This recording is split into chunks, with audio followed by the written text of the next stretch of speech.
Olá, sejam muito bem-vindos e bem-vindas ao Concurseja. Hoje a gente vai mergulhar fundo num tema essencial para quem está começando a estudar direito processual civil e mesmo para quem já está na área, que é a petição inicial. Oi, pessoal. É isso mesmo. A petição inicial é, digamos, a porta de entrada para o judiciário. É o documento que dá o pontapé inicial em qualquer processo judicial civil, né? Exato.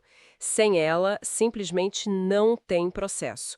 E ela está diretamente ligada a um direito fundamental, que é o acesso à justiça lá da Constituição Federal, né? O artigo 5º, inciso 35. Perfeito. E o próprio Código de Processo Civil, o CPC, lá no artigo 312, deixa claro: o processo começa por iniciativa da parte, e essa iniciativa se materializa justamente na petição inicial. Então, não é só um papel qualquer, uma cartinha para o juiz. É um ato formal, né? Solene, tem que ser escrito. Isso, escrito. E é ele que provoca a jurisdição, quer dizer, chama o Estado, na figura do juiz, para resolver um conflito. É a petição que constitui a relação processual. E o nosso objetivo aqui hoje, então, é destrinchar essa peça, entender para que ela serve, o que não pode faltar nela, quais os requisitos, os efeitos, tudo de um jeito bem claro, principalmente para quem está começando, né? Exatamente, vamos tentar descomplicar.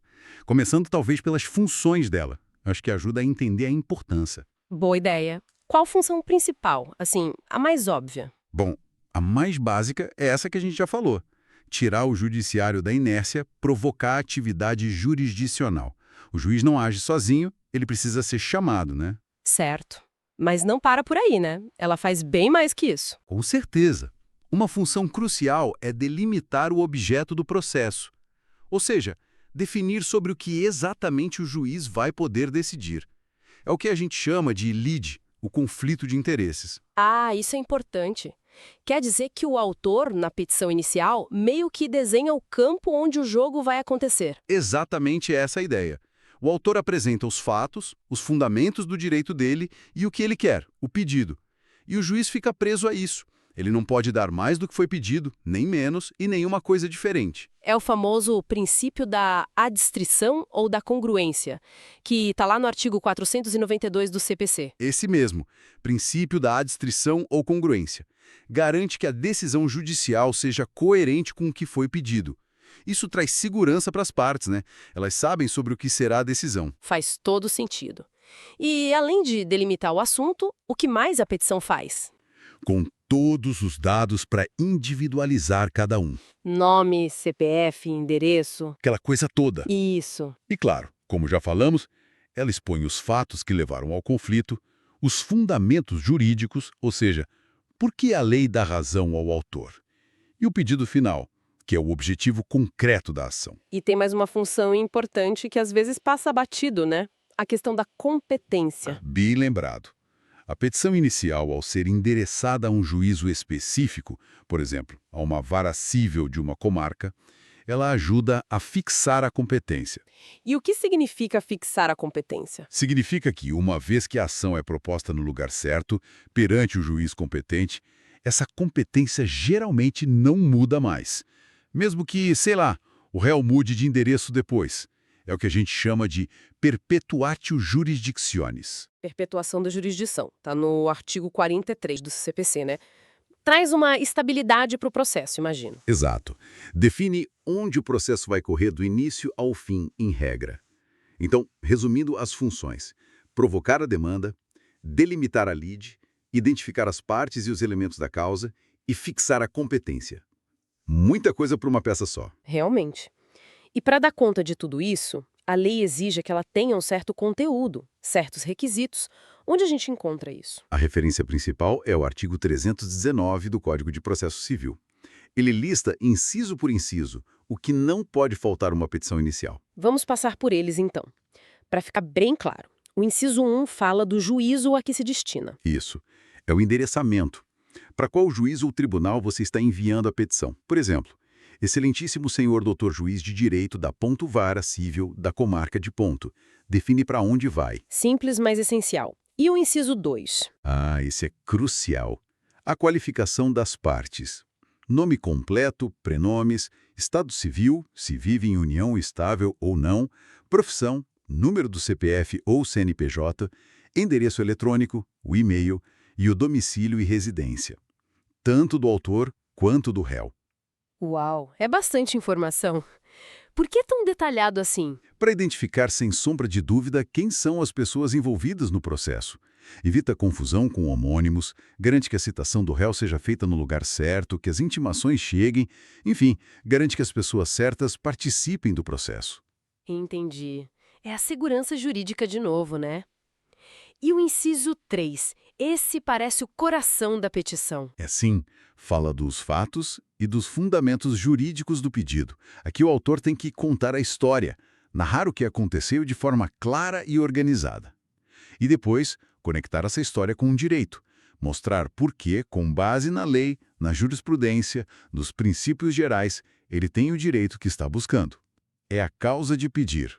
Causa de pedir. Então são os fatos mais a base legal, é isso? Exatamente. A causa de pedir tem esses dois componentes: os fatos que geraram o direito, causa de pedir remota, e os fundamentos legais que amparam esse direito, causa de pedir próxima. E essa parte tem que ser bem feita, porque ela também ajuda a delimitar o que o juiz vai analisar. Certo. Depois da história e da justificativa legal, vem o que a pessoa quer, né? O inciso IV. Isso. O pedido com as suas especificações. É o que o autor quer que o juiz determine. Condenar o réu a pagar uma quantia, anular um contrato, entregar um bem. Esse pedido tem que ser, em regra, certo e determinado. Certo e determinado. O que isso quer dizer na prática? Certo significa que tem que ser claro qual o bem da vida que se busca. Determinado significa que tem que ser específico quanto à quantidade ou qualidade. Por exemplo, pedir indenização é muito vago.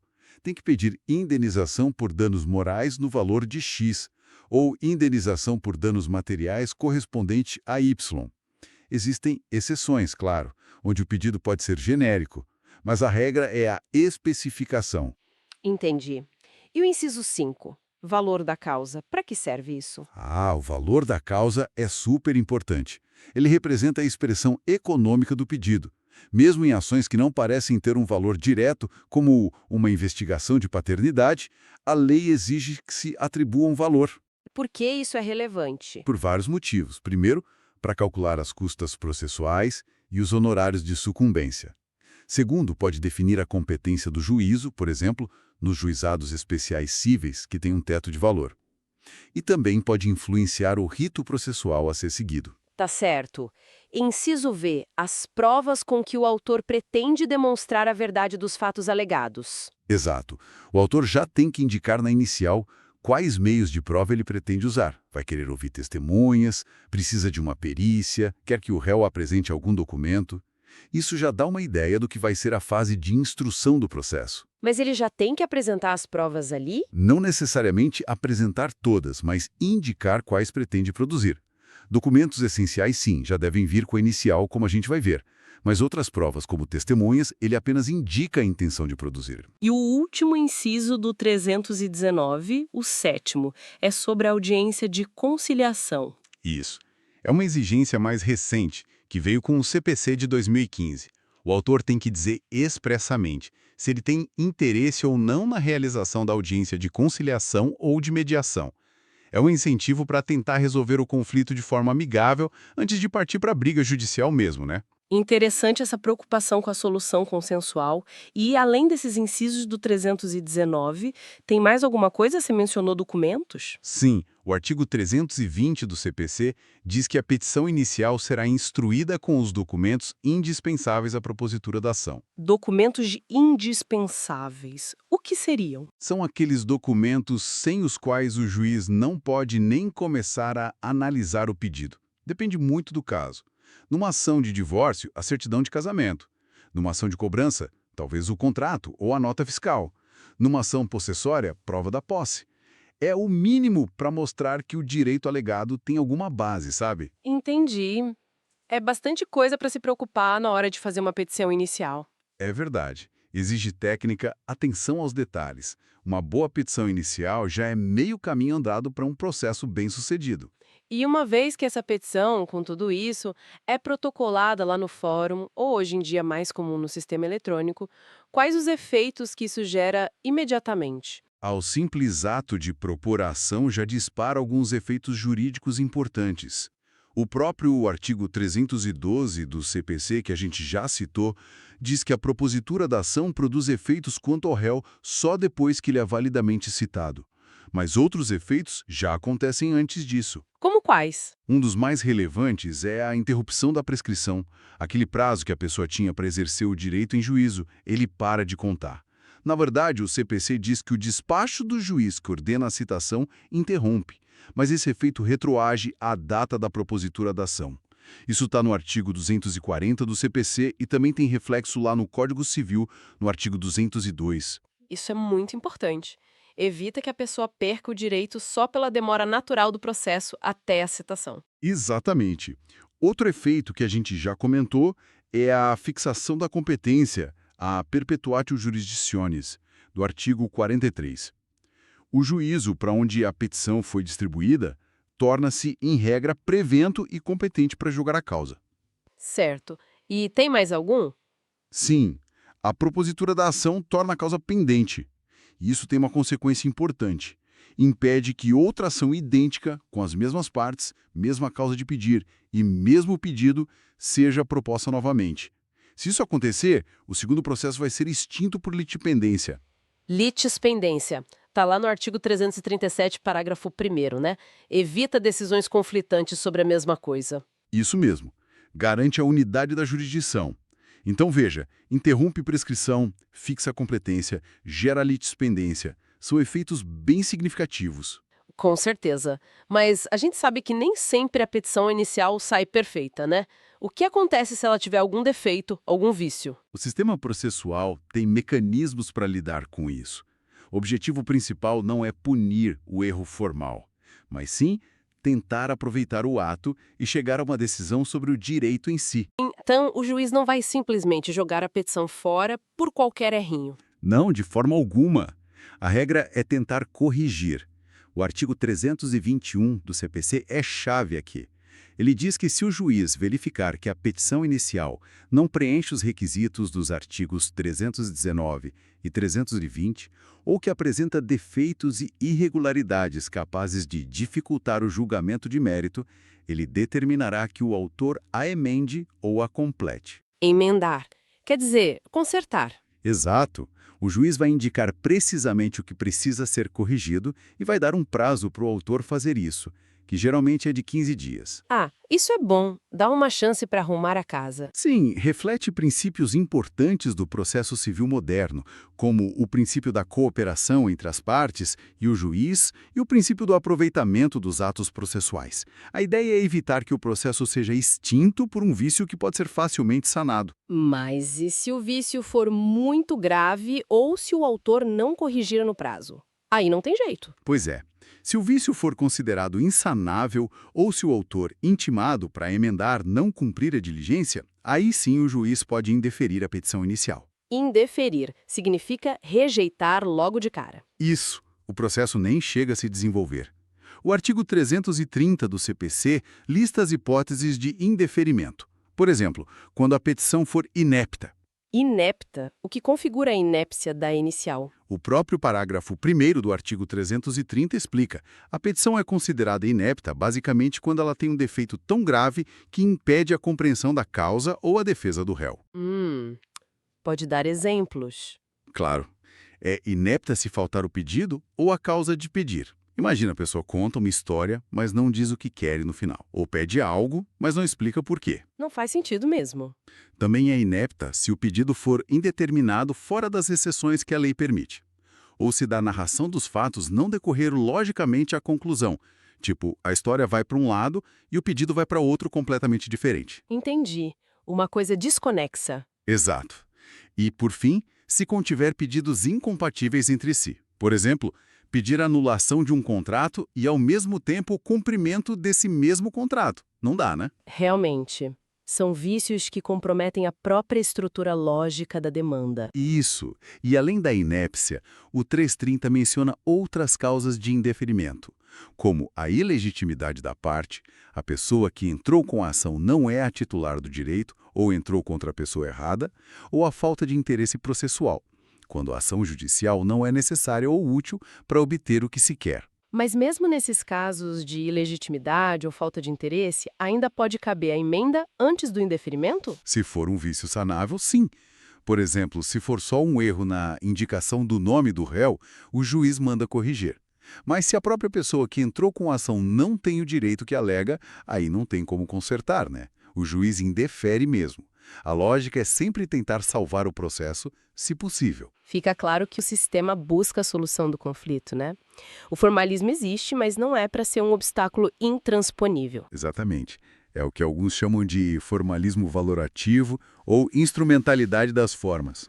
A forma é importante para garantir ordem, segurança, previsibilidade, mas ela serve a um propósito maior, que é a realização da justiça no caso concreto. E falando em formas, hoje em dia a forma de apresentar essa petição mudou bastante com a tecnologia, né? Nossa mudou radicalmente. A implementação do processo eletrônico, que foi impulsionada lá pela Lei nº 11.419 de 2006, transformou completamente a rotina dos fóruns e escritórios. Hoje é tudo online praticamente. Na grande maioria dos casos, sim.